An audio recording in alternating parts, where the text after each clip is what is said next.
एक बार एक महापुरुष थे, संत, वो कहीं आ रहे थे रास्ते में और उधर से राजा का आना हो गया।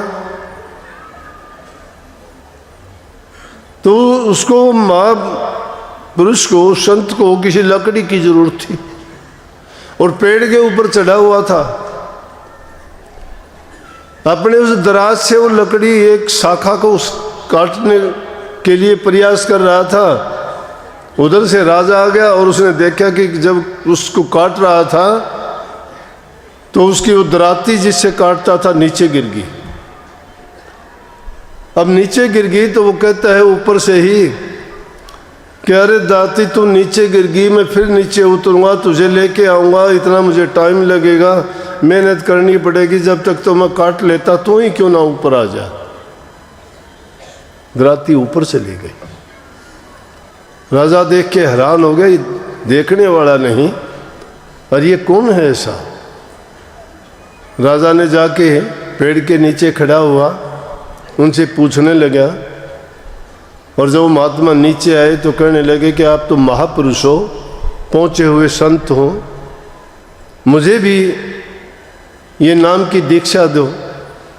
अब राजा था, प्रजा तो राजा की होती है, अब राजा का हुक्म कौन टाल सकता है। महात्मा ने राजा को नाम की दीक्षा दे दी। नाम की दीक्षा दे दी, लेकिन दीक्षा देने के बाद घर आया, बड़ा उदास हो गया और उदासी में आके घर में लेट गया। तो उनकी पत्नी कहने लगी, आज क्या बात है, तबीयत ठीक नहीं है। बोला तबीयत तो ठीक है, लेकिन आज एक गलत काम हो गया मेरे से।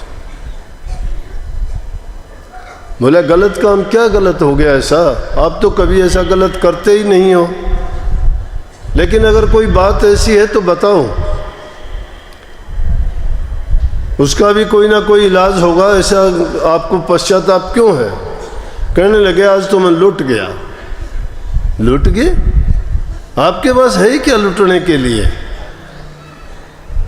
दो रोटी का साधन जुटाने के लिए तो आप इधर उधर जाते हो,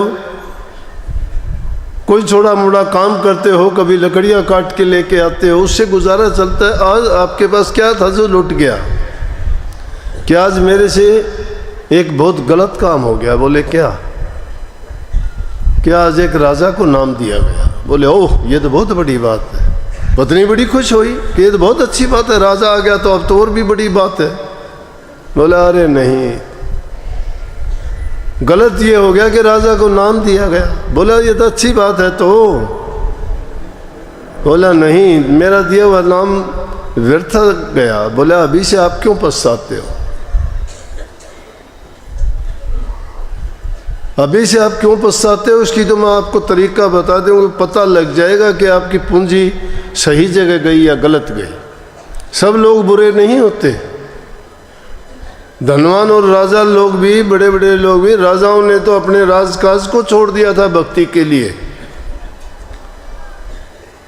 संत के घर रहने वाली थी, उनकी पत्नी थी, उसको भी इतना विवेक था। संतों की सेवा करते करते उनको भी इतने तो समझ थी। उन्होंने उसको सलाह दी कि कोई बात नहीं, कल को एक तरीका बताती हूँ मैं। बोले कि हाँ, कि कल राजा के घर के आगे से तुम निकलना, और अगर राजा तुम्हारे सामने आता है, तुम्हें बंदगी करता है, तुम्हारे पैर छूता है, तो सोच लेना आपकी पूंजी बेकार नहीं गई। और अगर देख के राजा मुंह फेर लेता है तो आपको नहीं देखे, तो फिर ये पछतावा करना आपका सही है। उसने ऐसा ही किया। अगले दिन गया राजा के महल के, राजा बैठा हुआ था सामने, और वो बहुत आहिस्ता आहिस्ता उसके आगे से निकला, तो राजा ने कुर्सी छोड़ दी और भाग के आया। उसे महापुरुष के पैर छुए और उनको लेके गया, जाके उनको कुर्सी पर बैठा दिया, आप नीचे बैठ गए। धन्य हो गया। इंसान को सलाह देने वाला भी अगर योग्य व्यक्ति हो तो बहुत बड़ी आपदा और बुराई से बचा सकता है।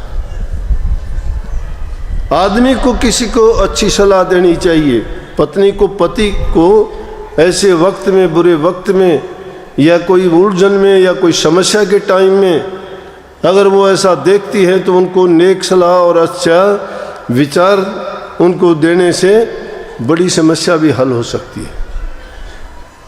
बड़ा खुश हो गया